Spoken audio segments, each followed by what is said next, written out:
Hi everyone, I'm Scott Feinberg, awards columnist for The Hollywood Reporter, and thank you for joining us for a preview of the 73rd Golden Globe Awards, which are coming up on January 10th.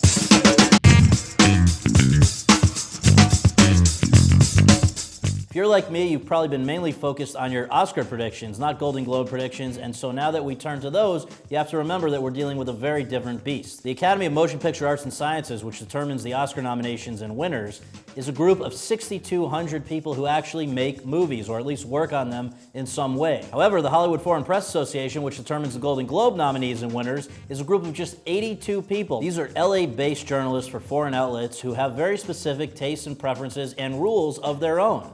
For instance, they are much more impressed by movie stars than the Academy and often reward movie star vehicles to an extent that the Academy does not. In the categories of Best Picture, Best Lead Actor, and Best Lead Actress, there are a total of 10 nominees each. 5 for dramas, and 5 for musicals or comedies. Not only does the Academy not have to decide whether a film is a drama or a musical or comedy, which the HFPA does, but the HFPA also determines for its voters whether or not a performance should compete as a lead or a supporting performance, something that the Academy leaves up to its acting branch members. So with all of that in mind, let's take a look through the major film categories to see who or what is likeliest to come away a winner. That brings us to the Best Picture musical or comedy category, for which the nominees are The Big Short, Joy, The Martian, Spy, and Trainwreck.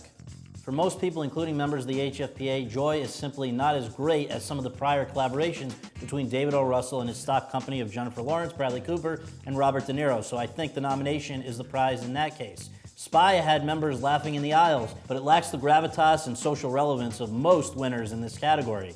You could say the same for Trainwreck, however, I can't write it off entirely because they do love new voices and exciting voices, and obviously Amy Schumer is one of those. However, you'll be shocked to hear, I think this is going to come down to the two films with the most star-studded casts in this category, The Big Short and The Martian. While The Big Short went over very well with the HFPA, I think the edge goes to The Martian, which is just as fun and maybe a little less demanding. And sometimes people just want a fun time at the movies. They certainly get that with The Martian. And finally, we come to Best Picture Drama, a category that is packed to the gills. This year's nominees, Carol, Mad Max Fury Road, The Revenant, Room, and Spotlight.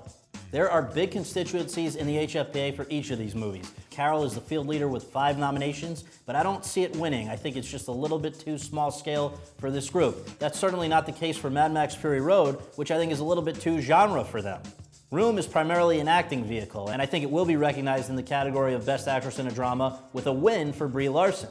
That leaves us with The Revenant and Spotlight, 2 movies that couldn't be more different, and yet both are very popular with this group. The Revenant, I think, will receive its acknowledgement in the Best Actor in a Drama category with a win for Leo. But I'm not sure that this profoundly American story is going to resonate with the profoundly foreign HFPA to the degree that Spotlight will. It's a universal story about morality, courage, and doing the right thing. It has real-world relevance, and it's really liked across the board. And so my pick for the big win is Spotlight.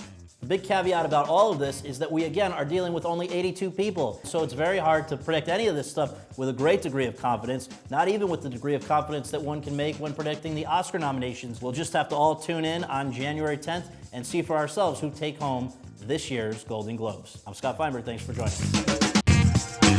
us.